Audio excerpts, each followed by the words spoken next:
your current research focuses on the cost of late diagnosis, and you've worked a lot with GPs as well. I wonder if you could just explain what is meant by cost, and I wonder if you'd like to share some of the findings from that research. So we just wrapped up this program, and when I started looking at the costs, after I realized that healthcare professionals were not trained in neurodevelopmental conditions, any of them. It's not part of the compulsory training, whether you're a GP or a psychiatrist or you're a teacher. I was diagnosed, my children are diagnosed, and I did wonder what was going on in the system.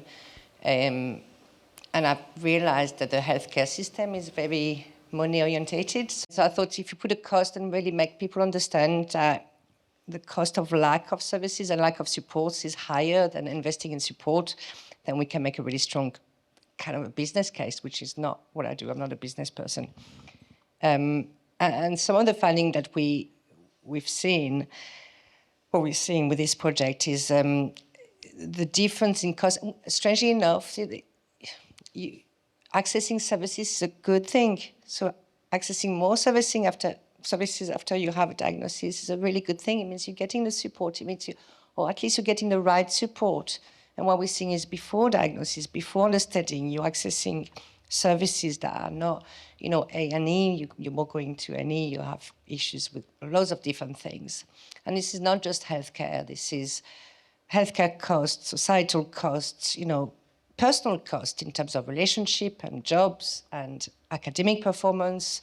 And all that has an impact on everyone, on you, on your families, on your loved ones, the people around you, and on society as a whole. And I'm very passionate about making that argument that the earlier the support, the earlier the understanding, the better the general outcome for everyone. Yeah, thank you. I think it's so important. And you see, there's this kind of rhetoric, isn't it, at the moment that, everyone's being diagnosed these days. No, actually, there's just more understanding, and there are people doing research like yourself, and there are organisations like United Response that are, they're out there, and Mencap and, plenty of other organisations. We'll hear from Disability Support as well later, who are doing that work to now make it so that people have that better understanding, but also so that, I think this work is so incredibly important, because to me, for a GP surgery to not take that as a priority, to understand people on a sort of neurological level, or to understand them as a person on that level, is quite interesting to me. And that's separating psychology from biology, and they're not separate, So I guess I'd like to come to you, Maxine, next around that. So just to say, United Response are a charity that support people with learning disabilities, those with autism and those with mental health needs, both at home and in the community. So the work aims to help people achieve their goals, have independence, and to live a happy life. The work you do is heavily led by lived experience, as we saw in the film, and that project is such a unique thing, and I know you're very passionate about this. And so Maxine's just toured this around the UK, and it came alongside an exhibition which was absolutely incredible, showing little bits of everybody's life stories. Were you here, Kelly, for the Nottingham one? It was Brill, wasn't it? It was in here. So one part of that I wanted to ask you about is the People's Forum. And I wondered if you could speak a bit about how important it is to hear from local representatives within the communities that you support and work alongside. Yeah, so at United Response we have a committee. It's called the People's Forum, and we've got a massive geography. We've got services across England and Wales, and the People's Forum meet every couple of months, and essentially all of our sort of governance and big decisions go through the People's Forum. The People's Forum it is just, the core kind of mechanism is that any sort of big decisions have the people we support feeding into those and advising and guiding so that what we do is in line with their wishes, essentially. So yeah, that's the People's Forum. In terms of the Our Life Stories project, it's a really big project, and we've got 61 interviews going into the British Library, and they were all co-produced and with a steering group of lived experienced researchers as well. So again, it's a sort of guiding principle that everything that we do at United Response is co-produced, and we're not speaking for people, we're speaking with them.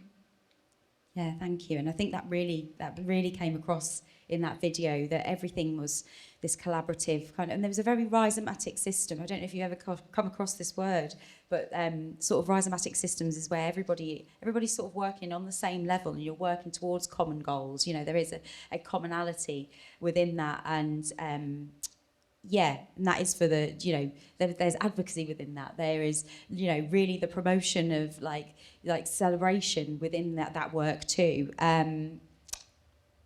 Kelly, I wanted to come back to you again, because you mentioned the importance of friendships and how the right support can transform everyday life.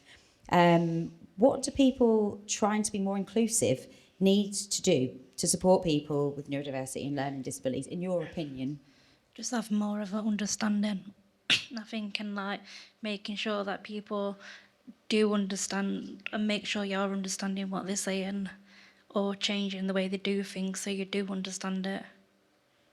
Yeah, and you, in terms of the friendship side of things, so how does that altered your life, like finding these good friendships? By like going to different groups that United Response do, because like I'm involved in quite a lot of the drama, choir, like singing and signing, making sure you're taking part in the things that are on offer, so then you can build those friendships and relationships up with people. Yeah, and I think that's really resonant, being able to have somebody there, like, you know, to support alongside that, to encourage people to go along to things and make it a comfortable environment as well. So, Karen, I didn't come on to you yet. You obviously made the video with the students with Squish Studios. What role did connecting with universities play in advocating for neurodiversity and disability? And I suppose that can go to you as well, Blandine, after Karen spoke, because yours was alongside both. Was that alongside both universities, some of that work? Yes. Yeah. Well, working with the students from Interviewee was a real privilege. The department, the animation department, in my experience, is a really inclusive and diverse department where everyone seems really well supported. And that very much aligns with our values as an organisation. And when we are working in partnership, we always do seek out other organisations with those similar values, because I think that's really, really important. And I think it's really important to know that there aren't hard to reach groups. You'll often hear this phrase, difficult to reach, hard to reach. It's not the case. Anyone who walks into our building will get pounced on, and there will be 100 questions exchanged in no time at all. It's just giving people time to contribute, and it's giving them the space to think, and you will find out exactly what people are thinking. Thank you. What we've been working on, and I think it links back to what everybody is saying, is I'm very lucky to be part of a team where everything we do is co-produced. Everything we do is involved. I'm a lived experience researcher, but it's all fed from, you know, the experiences we have outside of our research and outside, you know, in our day-to-day home and with different people. And I think what Noah was saying was quite interesting, because it's not easy when you're a very inattentive person and you have to deal with, you know, it's very hard. But what I've been making sure is creating the links, not so much with universities, but with clinical work. So I run the Nottingham Neurodiversity network, which is working with the local services, the local charities, the local, ICBs, integrated care boards and commissioners. And we do this joint working with everyone, because if you stick with, unis working together, then it never goes to the clinical, it never gets implemented into practice. And we've been really working in, co-production on the broader level, co-production with all the stakeholders. How do we improve this service for adults, for children, with the charities, with the lived experience, with the people putting money in the services, with the GPs, all the way through. And for me, that's much more important, and it makes much more comprehensive research that is, applied and directly implementable. That makes so much sense as well, doesn't it? Because from the community's perspective, it's great engaging with the universities, but then from the universities, actually, we need to be connecting to the community and different services within the community for that research to make the difference. So now all of you have been part of or created or helped be, on board with creating short films that do, that have done everything that we've just seen. And I'm curious, I wonder how you feel about the use of documentation, film and animation, and how that can support awareness of neurodiversity and advocate for people with neurodiversity. Celebrate those stories. How can it help the community to get a better grip on what people's needs are, but also a better understanding of who people are in general? I don't know who wants to start on that one. Okay. Thank you. Well, I think it's with projects like this, with projects like ours, it's really important to create a legacy, and it's not just a one-off kind of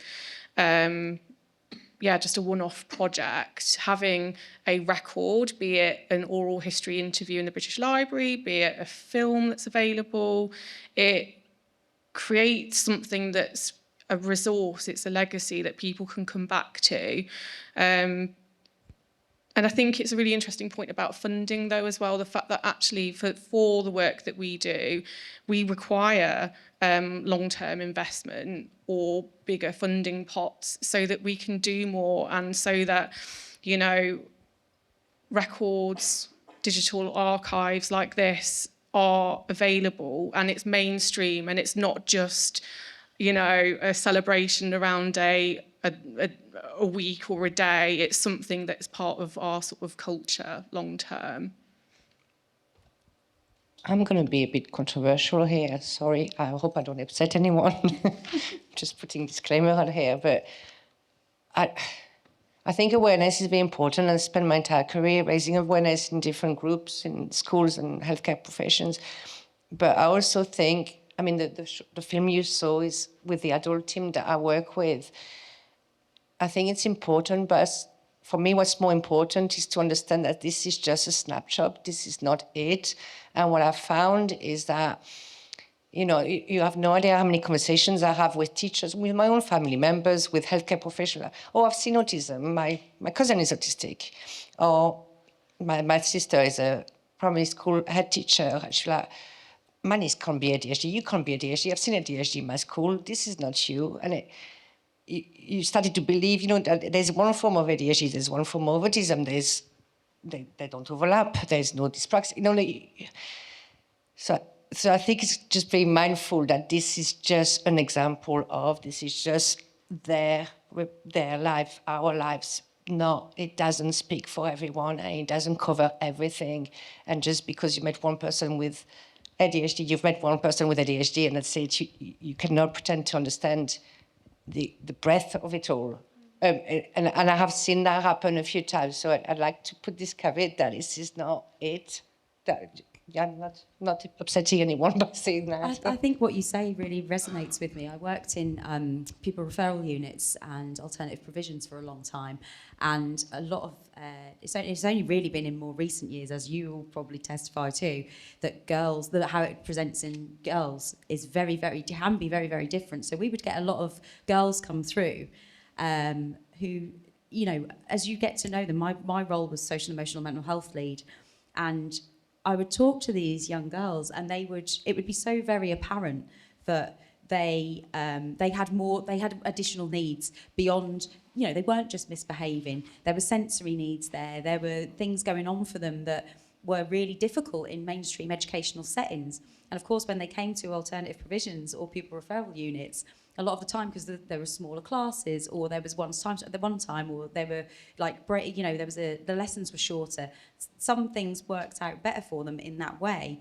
And with the amount of EHCP, so education healthcare plans, that we would end up then putting through for these young people, going, hey, I think, like, here's the things that this person's presenting. Like, has anybody looked into this before? So again, this is where this kind of, you know, early diagnosis kind of comes in, but also this awareness that there are individual differences that you have to take into consideration, you know.